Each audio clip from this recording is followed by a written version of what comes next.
Halo teman-teman, apa kabar? Selamat malam bagi teman-teman para pemirsa channel YouTube 78 Farm Yogyakarta. Semoga teman-teman semua dalam keadaan sehat selalu.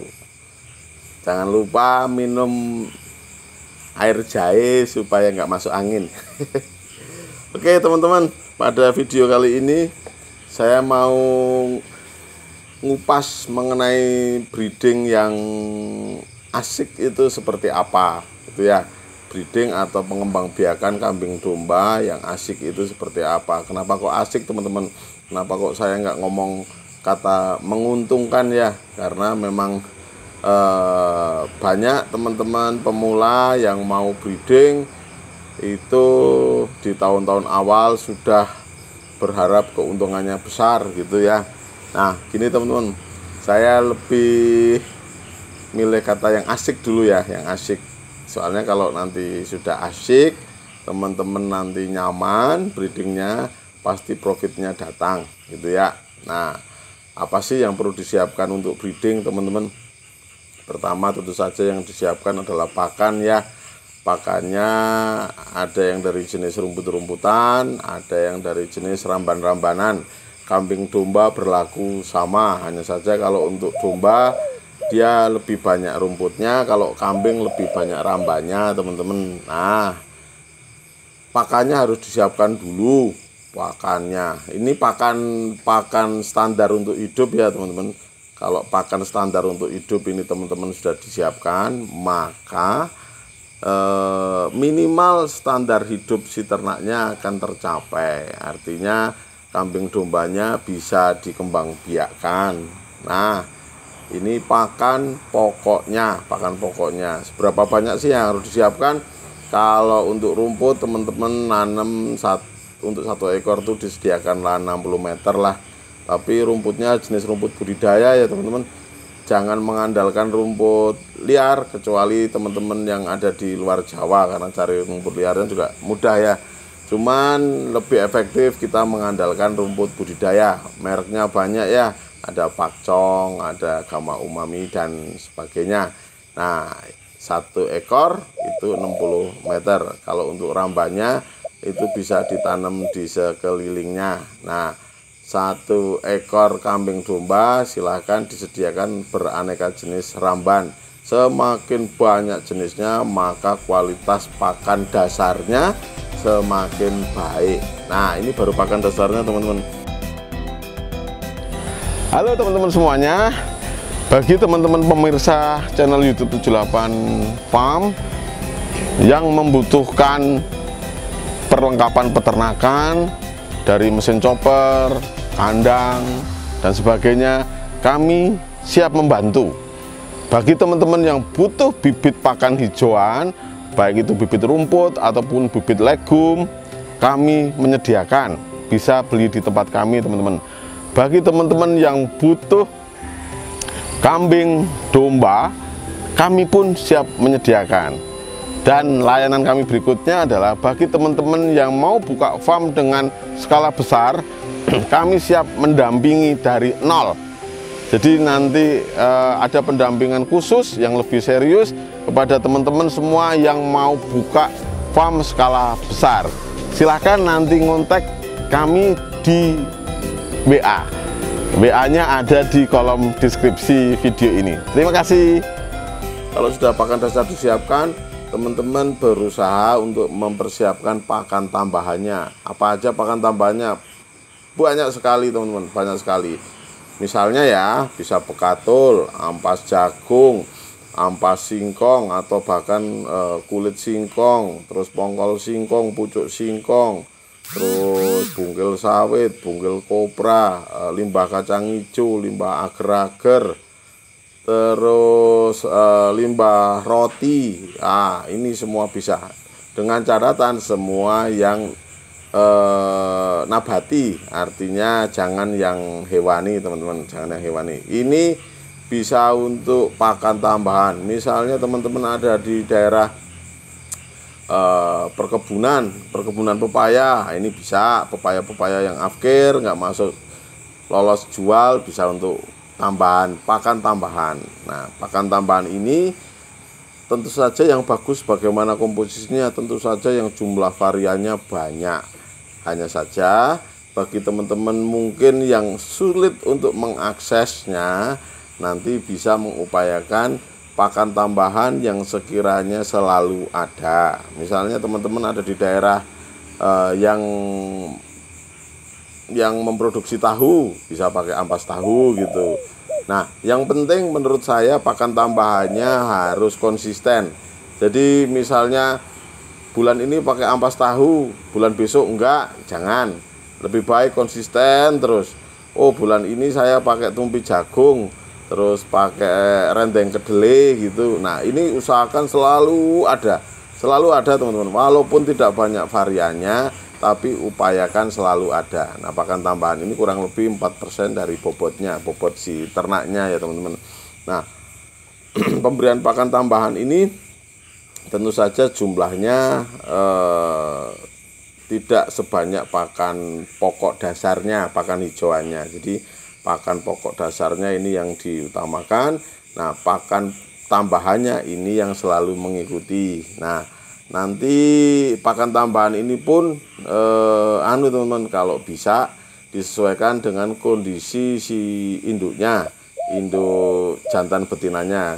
Misalnya induk mau dikawinkan, jadi diproses flushing dulu, dikasih banyak limbah-limbah pakan tambahan dan pakan hijauan segar kondisi layu yang memang tingkat proteinnya tinggi. Misalnya ampas kacang hijau, ini proteinnya tinggi, ampas gandum gitu, itu juga masuk kategori seperti itu teman-teman. Nah, nanti kalau sudah kawin, pakannya ajek itu stabil, menjelang melahirkan baru digenjot lagi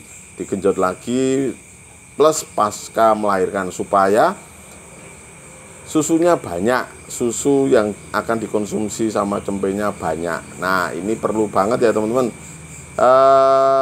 Sebenarnya bisa juga diupayakan dengan pakan-pakan dasarnya, misalnya yang untuk ini ya, untuk genjot susu ya, misalnya daun indigo vera, daun katuk, daun pepaya. Nah, ini beberapa jenis daun yang bisa menggenjot produksi susu. Nah, pakan yang utama. Jadi kalau pakannya utama, teman-teman ibarat kata breedingnya pakai kelas lokal saja, kambing domba kelas lokal aja, maka hasilnya pun akan bagus kok. Nah, tapi ini juga berbalik ya teman-teman. Kalau teman-teman misalnya ternaknya kambing domba impor tapi pakannya standar banget, maka hasilnya juga kurang bagus. Genetika yang diharapkan turun kepada anak-anaknya, kepada cempe-cempenya pun hasilnya nanti kurang. Jadi pakan ini sangat menentukan. Nah, kalau sudah ngomongin pakan, maka kita lanjut ke materi untuk indukannya. Cari pejantannya nanti yang kelasnya, grade-nya di atasnya grade yang betinanya teman-teman. Misalnya teman-teman mau breeding kambing pedaging, betinanya bisa pakai Jawa Randu, PE pedaging seperti itu, jantannya pakai crossbur boleh, pakai bur full blood boleh, tapi yang ekonomis pakai crossbur gitu. Wah, teman-teman mau bikin kambing pedaging tapi yang tanduknya panjang-panjang, nah bisa nanti pejantannya pakai sapera, bisa gitu. Itu nanti kalau pakannya bagus, indukannya susunya keluar banyak, ini pun bisa digeser ke kambing perah gitu teman-teman. Nah, upayakan kalau mau breeding betinanya banyak teman-teman. Satu jantan itu minimal 10-20 betina. Ini untuk breeding awal ya. Satu jantan 10 betina, 20 betina. Nah, semakin banyak betinanya, maka proses perkembangbiakannya akan semakin baik.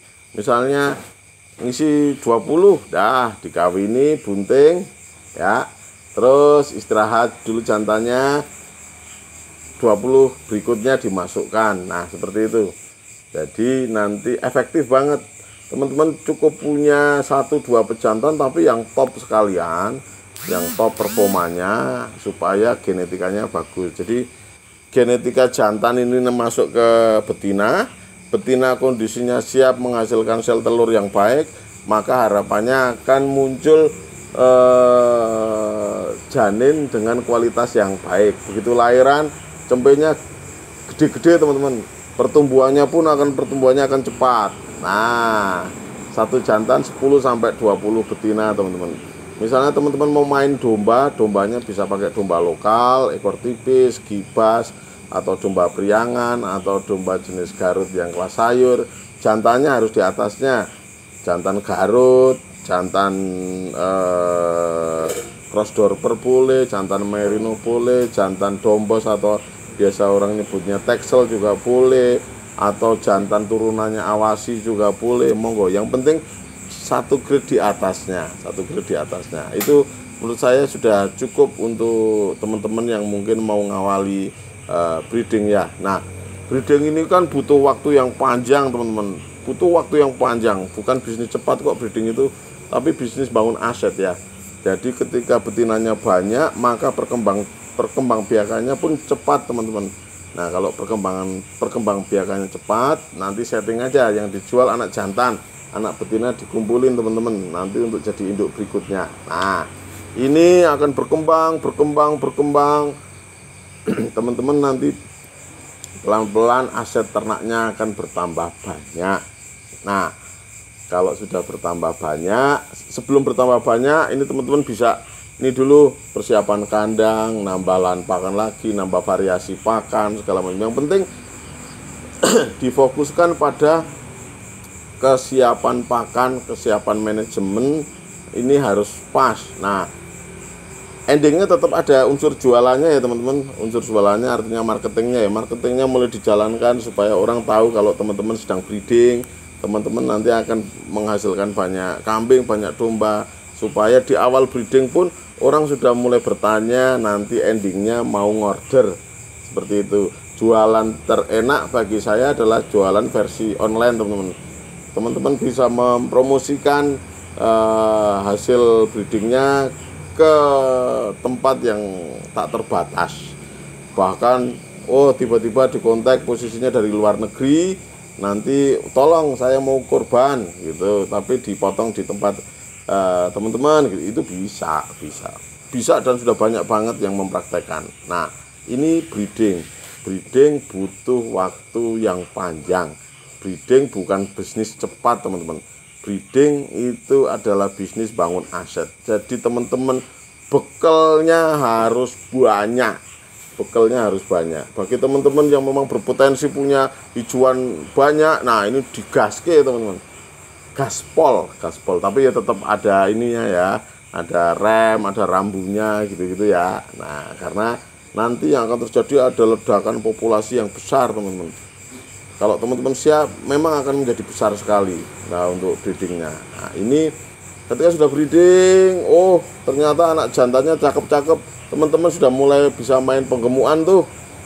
Penggemukan dari hasil sendiri. Nah, hasil sendiri tanpa perlu beli bahan penggemukan dari tempat lain ya. Jadi, kalau teman-teman juga melayani permintaan bahan penggemukan betina, usahakan tetap ada anakan betina yang ditahan di kandang. Ini untuk menjaga kestabilan produksinya gitu. Nah, memang tidak mudah teman-teman breeding, tapi peluangnya besar sekali. Setahu saya saat ini para peternak pemula yang modalnya besar itu mereka sedang getol-getolnya mempersiapkan diri untuk breeding. Nah, kita yang modalnya cekak, modalnya terbatas, jangan kalah. Kita juga bisa kok mempersiapkan seperti para pemain pemula yang modalnya besar. Nggak apa-apa, jangan minder teman-teman, nggak apa-apa, jangan minder. Wah, saya bisanya cuman pakai kambing domba lokal, itu aja lah, itu aja dulu yang di action. Nanti lama-lama kan akan punya income, grade-nya naik gitu terus. Nah, salah satu yang memotivasi saya untuk breeding adalah memang peluangnya memang besar.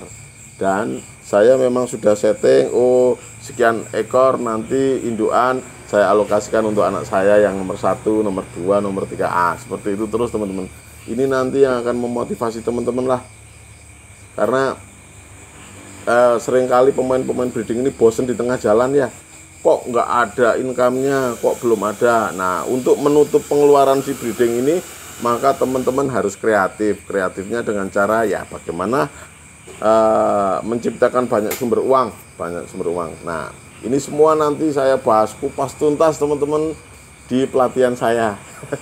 Di pelatihan saya kupas tuntas bagaimana ngongkosi breeding supaya nafasnya nggak tersengal-sengal di jalan. Itu kita bahas di pelatihan. Jadi teman-teman kalau ada yang mau breeding secara serius, boleh ikut pelatihan kami. Kita ada jadwalnya sebulan 2 kali. Nah teman-teman, ini sekilas mengenai breeding ya. Semoga bermanfaat bagi teman-teman yang mau serius untuk melakukan aktivitas breeding. Bagi yang sudah, tetap fokus, tetap komitmen, tetap konsisten. Kita jalani bareng-bareng teman-teman, karena permintaan kambing domba juga sudah mulai naik. Jumlah pemain breeding juga bertambahannya juga tidak secepat jumlah permintaannya ya. Kita breeding bareng-bareng teman-teman, kita mengembang biakkan kambing domba bareng-bareng. Terima kasih teman-teman sudah berkenan menyaksikan video ini, semoga bermanfaat. Jangan lupa bagi yang belum subscribe silahkan subscribe, bagi yang sudah subscribe semoga tayangan-tayangan kami bermanfaat untuk teman-teman semua. Kalau teman-teman ada pertanyaan atau minta dibuatkan video mengenai topik apa, silahkan ketik di kolom